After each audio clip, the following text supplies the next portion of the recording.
If I try to go for a real cartoon line, I'm gonna hate it for one thing. Today, we're going to draw this cute girl. I'm gonna replicate her closely, not exactly, but close. But if you haven't watched any of my videos before, hello and welcome. I am an illustrator and a teacher, and I'm the creator of a method of drawing called Sketch Cute. It's a method I developed to help you elevate your doodles into really cute art. And that is my whole deal, is to draw really cute art. So, if you want to like this video, you probably want to wait until you have watched it for a while to see if you like it. If you want to subscribe to my channel, that would be super awesome. But let's get started on how we might draw this adorable, cute girl with the flowers on her head. First, I'm going to show you what supplies I'm going to use. And if you're anything like me, you like drawing while watching drawing videos. It's actually one of my favorite things to do. If I'm drawing, it's like a community. I like to see what other people are doing. So that's what we're going to do. This is just a cold press watercolor paper. It's inexpensive. I use what I have. And I think this is a Canson cold press, just probably bought at Michael's. It's fine. What I like about it doesn't have a super rough texture. So because we're doing line and watercolor, I want to make sure that my marker has a nice strong black on it. And sometimes when it's too textury, it's too bumpy and it either scans funky or it's frustrating. So I try to get a smooth surface to work on that will still accept watercolor nicely. Okay. I have a pencil and I have an eraser, but this is the pen I'm going to be using for the line work. It's kind of my new favorite. It's a Faber-Castell Pitt Artist pen. It's waterproof. It says right there, it's maximum light fastness, and it's acid free. So if in 150 years, my long suffering ancestors, well, I guess I'd be the ancestor by then. But anyway, if someone wants to see this drawing in 100 years, they'll be able to see it. I doubt that. But anyway, you never know. The other pens I like to use, I like this Staedtler pigment liner. These are both 03, or this is 0.3. They're both 0.3s. Sometimes I like a 0.2, depending on what I'm doing. But this is a nice marker as well. And then everybody loves the tried and true Pigma Micron, this Sakura Micron pen. And this is an 03. Again, I have a range of these. And it's not necessarily like I like one better than the other, but I like to try out different ones. And for right now, this is technically my favorite. Okay, those are the pens. Let's talk about watercolor. This is my watercolor palette. It's pretty gnarly right now. And most of these paints are Blick Studio house brand, which I am fine with. I have a range of colors on here. I won't go through them because I don't love this one. I forget what it's called, but I don't use that one very often. It's kind of dull. And I like brighter colors, as you may have noticed. And then because I ran out of holes on this palette, I bought another palette. And so I have a brighter green, and then I have my lemon yellow, which is over here, to mix these kinds of greens. And then this is cerulean blue, which I've mucked up with making a skin tone over here. So that's kind of gnarly. And then this has this extra little palette thing, which is very cute. Okay, so those are the paints I use most of the time, but I also have this set of Prang, the 16 pile of paints. There's some really good colors in here, and they have a fairly good pigment load. Now, these are not archival. They're not going to be light fast forever. But for what I'm doing, cute little illustrations that I'm either going to scan or I'm going to send to somebody as a little piece of original art, I'm not really concerned about archiving at this point. But they have a really nice magenta here that I have yet to replicate with anything that I have right now. And they have a really nice kind of bluish purple that I like, kind of a really deep blueberry color. And I don't know, I haven't found those yet. And I don't have a Blick Studio I live in Madison, Wisconsin. We don't have a Blick Studio. I do go to the Twin Cities a fair amount, and usually I take a swing through Blick, or as I call it, the mothership, and go and explore new art supplies that I can actually look at and look at the colors as opposed to just buying them online. So anyway, that's the watercolor. As far as brushes go, I am not particularly, well, I'm fussy in that I want them to have a nice point, and I want them to have a good, that they can hold a lot of paint. And these, funnily enough, I don't know, is that funny? These are inexpensive brushes.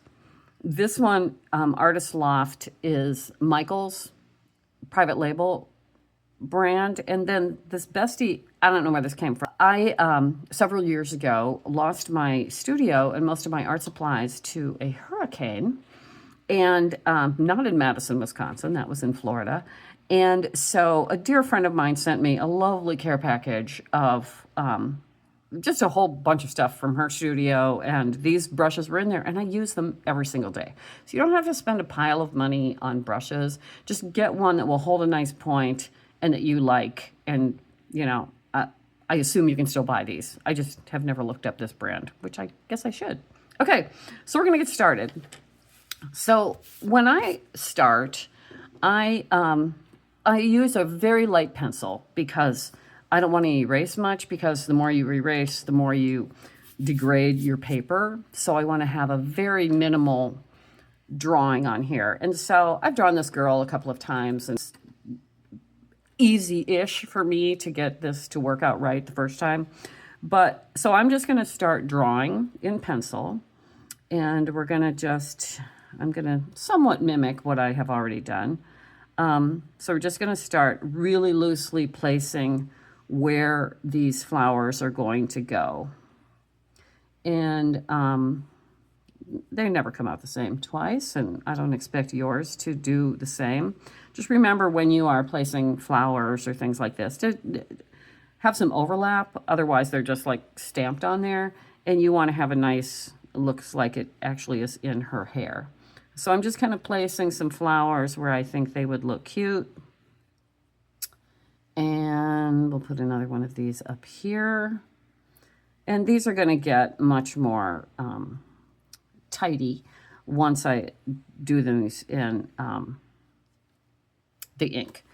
So I'm just placing the flowers in generally where she's going to be. We're going to put some hair there, and she's got a little collar on her dress. She's going to hold a heart, because what's cuter than holding a heart? Arm's going to come around, and I'm just, you can see, I'm just indicating where things are going to go. I'm not getting too fussy, because the fussy part, if there is such a thing with my illustrations, happens with the ink. And so we're just kind of indicating where things are going to go on her. Okay, and I'm going to, so she's got some kind of fun biggish hair. Okay, I'll put her face on, and there's her cute eyes. Okay, that's the basics for the pencil.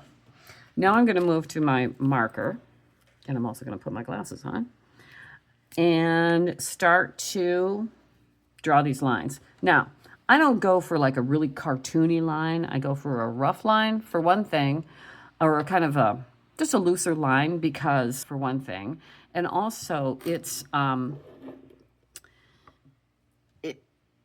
it starts to look really tight, and then if I make a mistake because I didn't stay in the lines, it just kind of screws up the look of the thing, and I'm looking for a casual, loose look. So I'm just going to start coming in here and using my marker to start to place these flowers where I want them, and I will go over every once in a while just to make it look like my style. And so you can see I'm just going really, really easy on these. And this is kind of a rose-esque shape. We're going to do some more of those. Let's do a big one here. Again, really loose. It takes some practice. I suggest drawing a lot of stuff, a lot. And when I teach my Sketch Cute classes, it really is about repetition. Nobody is good at drawing from the first time they draw. They just aren't. It's just like with anything. The more you do it, the more you like it, the better you're going to get. And find something that you like to draw. I mean, I could draw robots and coffee cups for the rest of my life and be quite happy. And flowers, you know, robots holding flowers, robots holding coffee cups. You kind of find your thing that you like to draw. That's how you get good at it. You just keep drawing it. So we're just going to come around and just keep placing these flowers.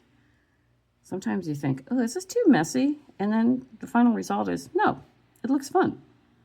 It looks like an artist did it.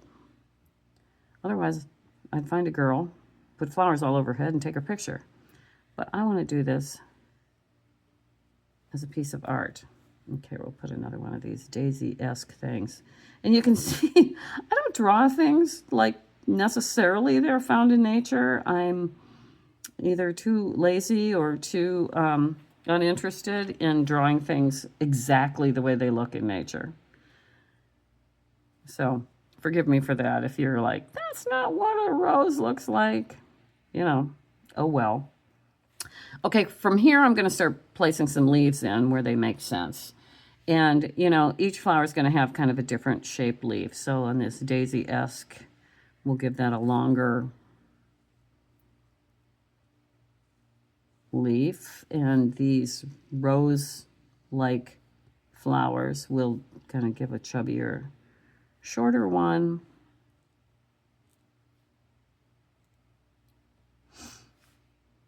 And again, we're going to overlap a little bit. That makes it look somewhat natural and not stamped out. I'll put some in here too. What I like when we go to paint is we will use different greens to sort of distinguish these two. Okay, so that's looking pretty cute. Now I want to add some things that make it just more sort of natural and a little more boho. And so I'm going to add some vines coming out. And so we're just going to, here we'll have a little thing that comes out like this. It's always cute. Another opportunity for color. We'll put another one here. And you can see I'm just kind of making decisions along the way, seeing what kind of pops out for me that would be cute. And then let's do kind of more of a leaf type shape coming out of there. And we can stick one in here to fill up that space. Let's do another one coming out this way.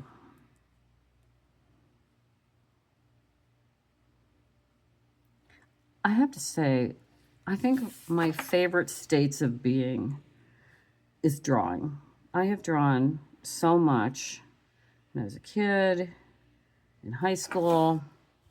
I did go to art school, and but drawing has always been my first love. And I think line and watercolor is my default setting. So now we have a really fun explosion of flowers on top of her head. So I think she's looking really cute. So we're going to go on from here. I may add things later, but I'm not worried about that right now. Okay. So we're going to come in with this, with her head here, and we're going to draw this. It's a little wobbly. You can see my hand's a little wobbly today, and maybe I had too much caffeine. That's a possibility. And then I'll come in and start placing her hair. Get that neck in there. I like a nice skinny neck. And we're going to go in again and go over that line. Make it nice and loose and fun. And let's see, that leaf kind of, so we're going to come around here. And now one of the things I do when I've been drawing, if I go over the line and I get like this little gap, oops, this little gap like this, sometimes I'll just go in and fill that in with a little line, and then it looks intentional. Okay. So here's her big smile. This is often the thing that can wreck a little painting for me. It's like, ew, the smile got kind of off center or weird. And then I like to add these big cheeks. Okay, she's looking pretty darn cute. Okay, so now we're going to add her collar. And I don't always follow my pencil exactly, but close enough. And, you know, the line police are not showing up at my door yet. And then we're going to put her, start that heart. And so her hand is,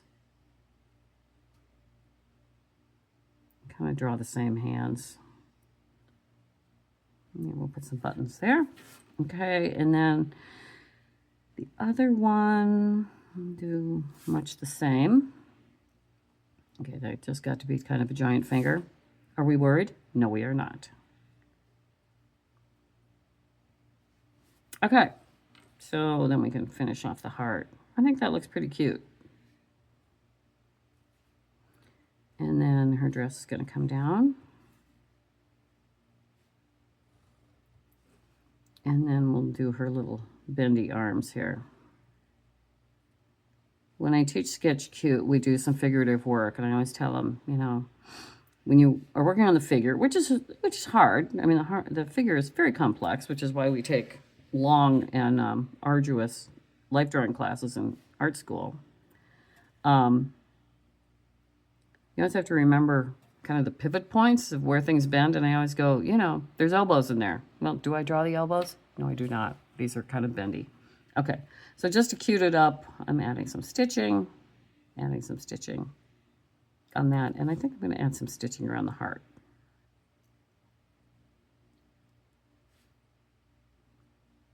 And this should be loose and easy, and just commit. Give her some pockets, because pockets are cute. We just keep upping the cute factor here.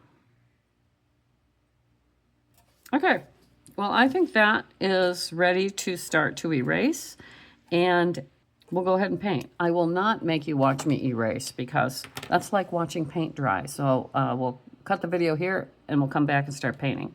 So enjoy. Okay, I am back, and I'm just spritzing my paints to get the paint activated, and we're going to start coming in and painting our cute girl. Okay, so where we're going to start here is, I think I'm going to start with the flowers, because I want to let them kind of inform how she's going to look. Get rid of all my little eraser shavings. The other thing about erasing is use a light hand, which is why I want you to, if you're going to draw, get your pencil down, do it really lightly, and then you want to erase lightly. Don't use a heavy hand. Otherwise, you can degrade the paper. I mean, you'd have to be a pretty aggressive eraser to do that, but it's important. But it's also important to get the pencil out of there, because once you put watercolor on top, you're not going to get your pencil out after that. And sometimes people choose to leave that in because it's kind of a look.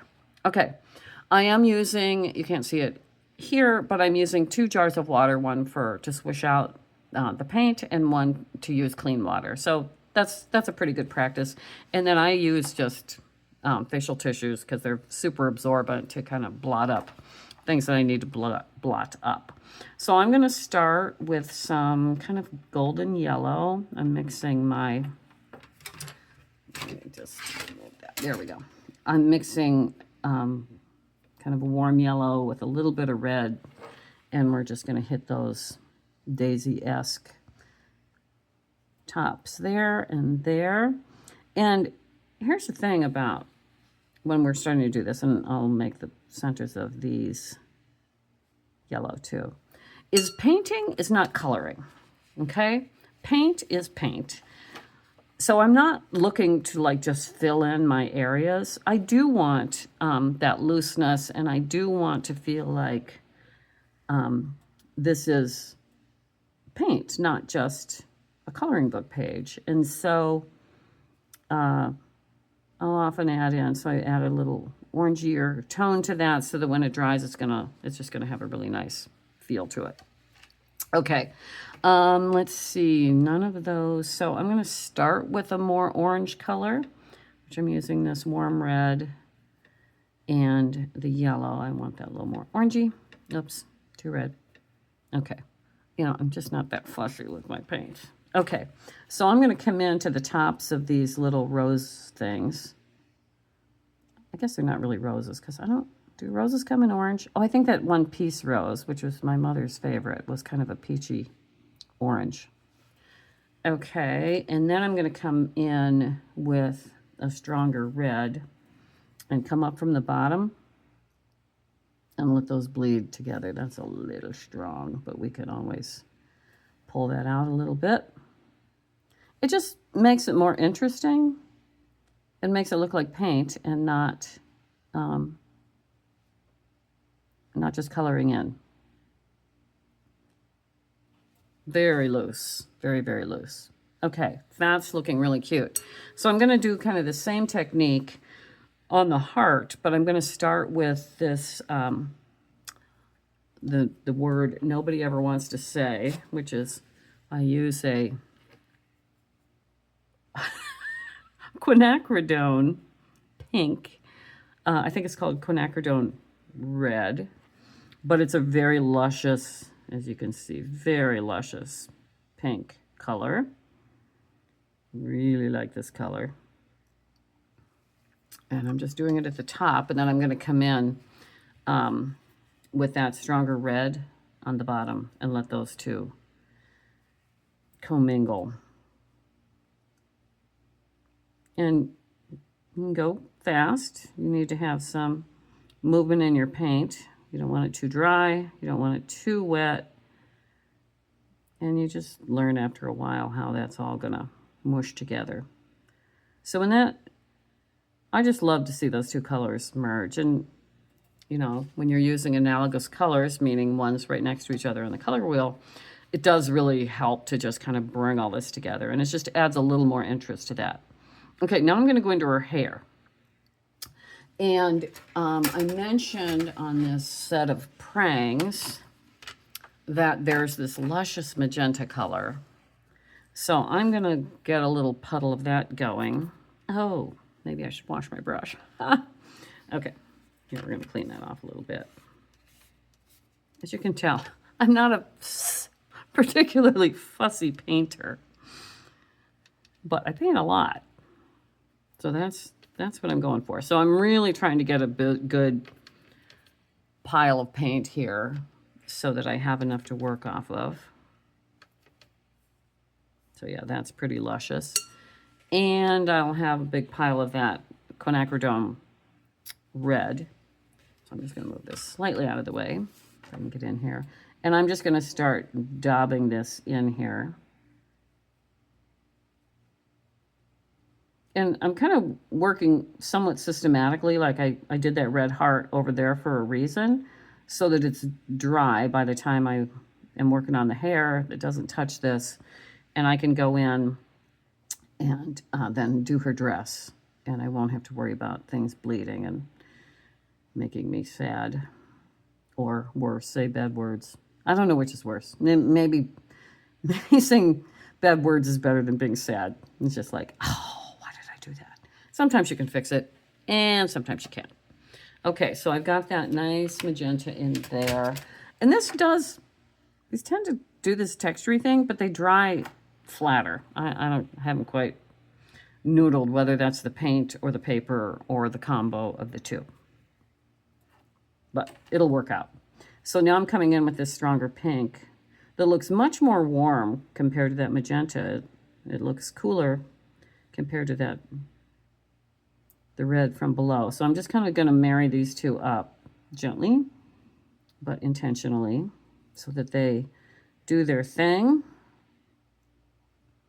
Same, grab a little more paint and come in and really just let those two things happen. I love that. It still seems like magic to me when these things start to pull together. I love that.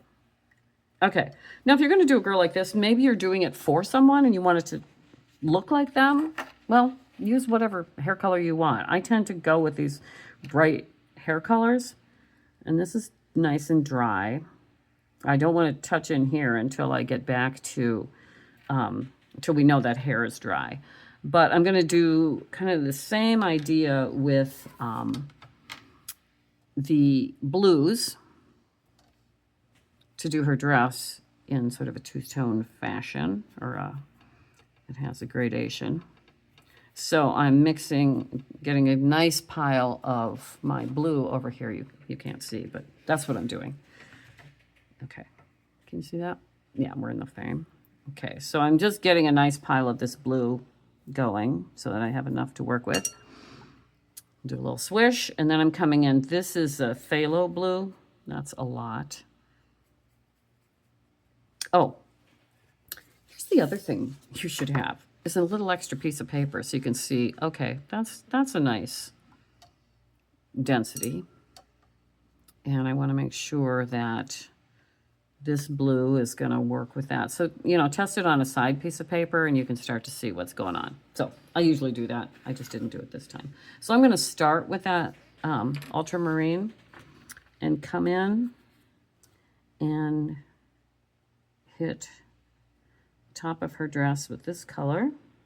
And this is the beauty of a nice brush. And you know, this is not an expensive brush, is that it holds a nice tip. So I can go into those areas, but I also have enough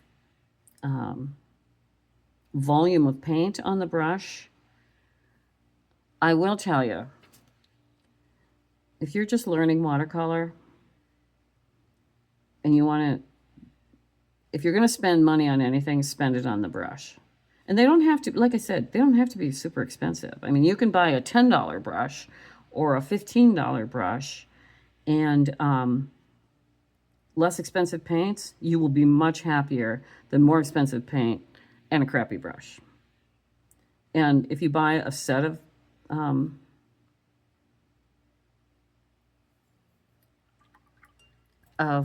paints that come with the brush is usually garbage.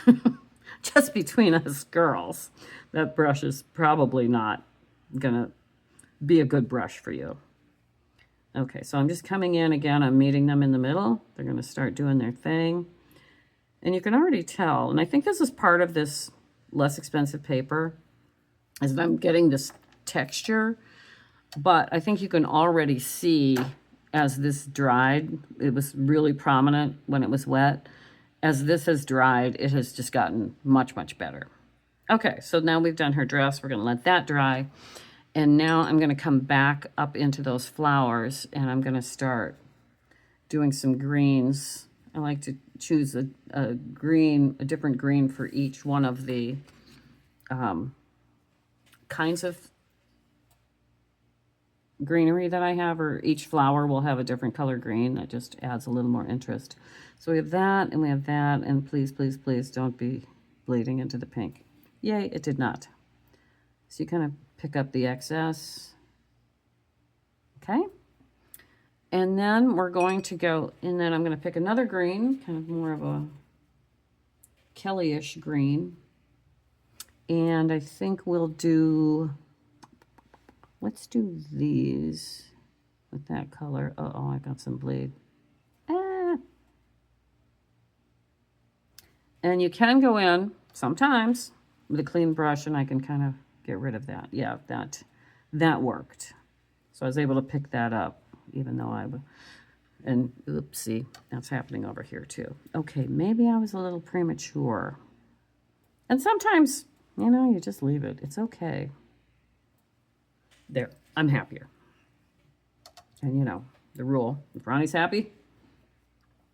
Okay, where was I? Let's see, let's go into this. Just that I need a little more juice on that brush. There we go. And we've got these little buggers here. Gonna go in here. Let's hit that with a little more tone. Same here. Please don't bleed. Please don't bleed. I'm sure you're all going, Ronnie, stop putting paint on that edge of the painting.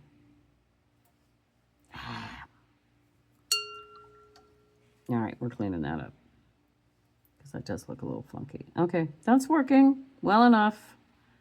Well enough for what we're doing. It's super cute.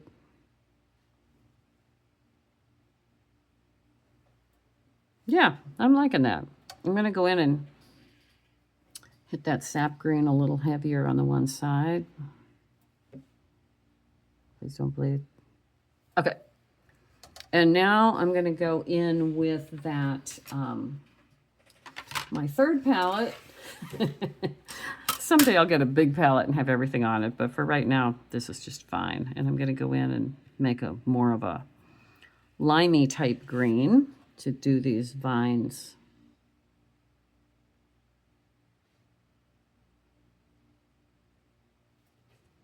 And you can just make the littlest mark and it does the job.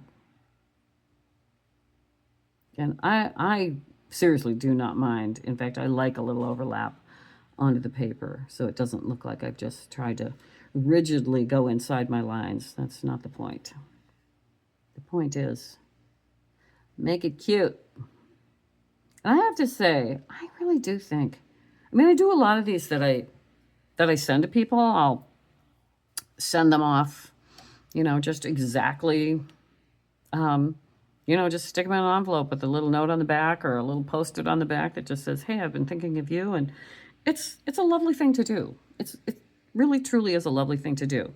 Now, I want to, okay, these daisy things, I think are too white. But what color do I want to make them? I think I'm going to make them a true violet.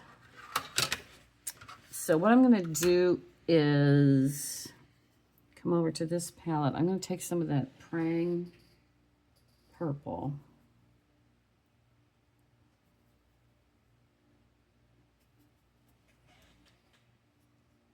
That's kind of a pretty purple.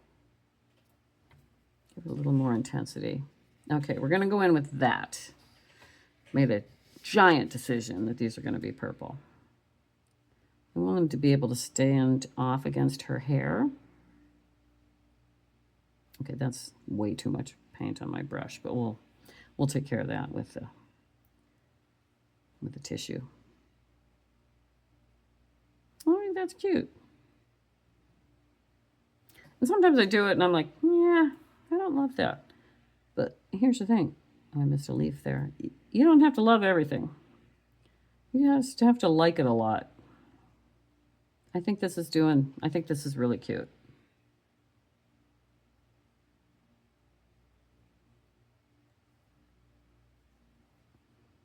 Come back in.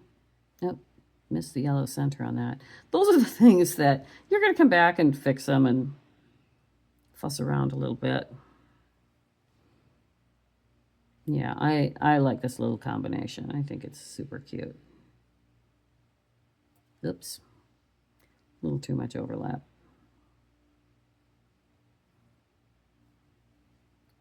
Do I care? No. Yeah, this is turning out really cute. And more than likely what I'll do later when this dries is hit a little deeper purple in that center and it just kind of just makes them look cute. Okay, now I'm going to do skin tone. And skin tone, of course, there's lots of different colors of skin. And so there is no such thing as, a one-stop shop for skin tone. I'm going to kind of clean off that part. This is where I'm going to build my skin tone. Let's see, move that one out of the way. I'm going to start with a warmer yellow. This is where your practice, and make sure you have enough paint because you want to be able to cover the whole thing. So I'm going to go in with that. I'm going to add a titch of phthalo blue. More than a titch. That's very green. So I'm going to add some of my warm red. We're starting to get into the general vicinity. It's still a little yellow. I'm going to gray that down slightly. It tends to, ooh, yeah, that's like super green. Yikes. So we'll add some red. Maybe more water. Oops. To lighten that up. Okay, I'm happier with that. Let's say that's her skin tone. So we're going to go in and I'm using kind of the side of my brush. Again, while using a bigger brush with a fine point, you can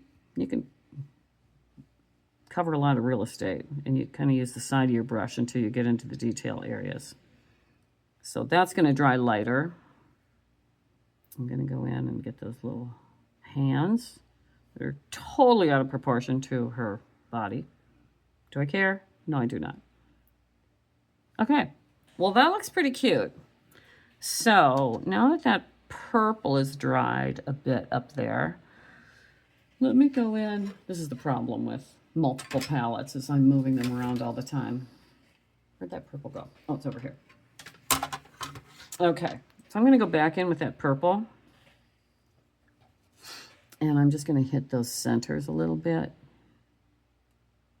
And I can just, I don't know, it just kind of zhuzhes up the whole thing.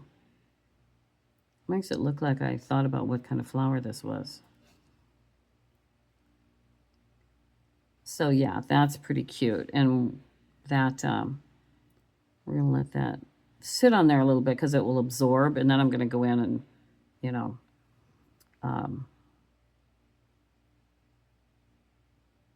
suck some of that excess up.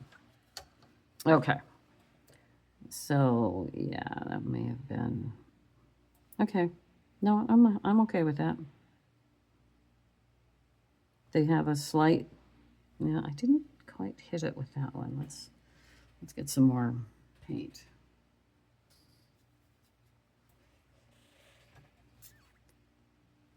No, we better do this in some systematic way. I'm kind of taking up what I had put down. And actually, I think my brush was a little dirty.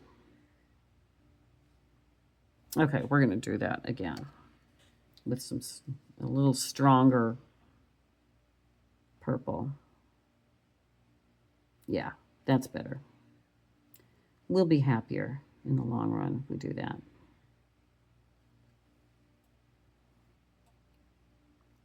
Contrast, very important in a drawing. Value. I don't really think about that a lot in the kind of work that I do, but it does make a difference when you start to put in a little more contrast. I think those look cute. They almost look like a peony if they were not this. Okay, so the other thing I have are these little dot type vines, and I think I'm going to do that in this cerulean blue. Yeah, these palettes are kind of a mess. Okay, so I want a nice clean brush because I don't want to contaminate. And I'm going to go in with this nice clean. Oh, no, yeah, I bought one and I did not like it. It was really, I don't know what it is. This one's kind of funky. I like the color, but the texture's weird. But for what I'm doing right now, these little dots, I have to find a different brand of this color because I'm not happy with the Blick one. It's kind of weird. Like some of their colors are just so great and they work great. And then I have bought a couple of theirs that are like, why is this so funky? And this was one of them. I haven't quite noodled what the problem is. You know, I'm always open to the fact that it, you know, could be me. Okay, I am quite happy. I like that we put that dark purple in there. I think that really tidies up the whole thing. Now I'm going to put her cheeks in. So I'm going to use a warm red. I'm going to mix my my pink and my red to give it a little more warmth. So, and also it'll look different than the pink of her hair. Also, it'll look different because I'm going on top of that sort of flesh tone idea. And then I'm going to go back to my flesh tone, which is over here, and just hit under her. I don't know. I always think that looks better to have that little shadow, and then I'll put a little shadow under her hand. So that's our girl. I'm pretty happy with that. Let's get this out of the way. You can see what it looks like when it's finished. Yours is going to look different than mine, as it should be. now I'm going to sign it. Make sure you sign your work because you are the artist. I'm just going to do it over here. And there you go. There's our girl. I hope you enjoyed this little exercise. If you would like me to do more processes like this and watch me draw or draw along with me, I would love that. Just let me know in the comments. And I will see you in the next video. Thank you for being here. Go make some cute art. Go make any kind of art you want. But cute art is the most fun. So have a lovely day. I plan on it. And I'll talk to you soon. All right. Take care. Bye.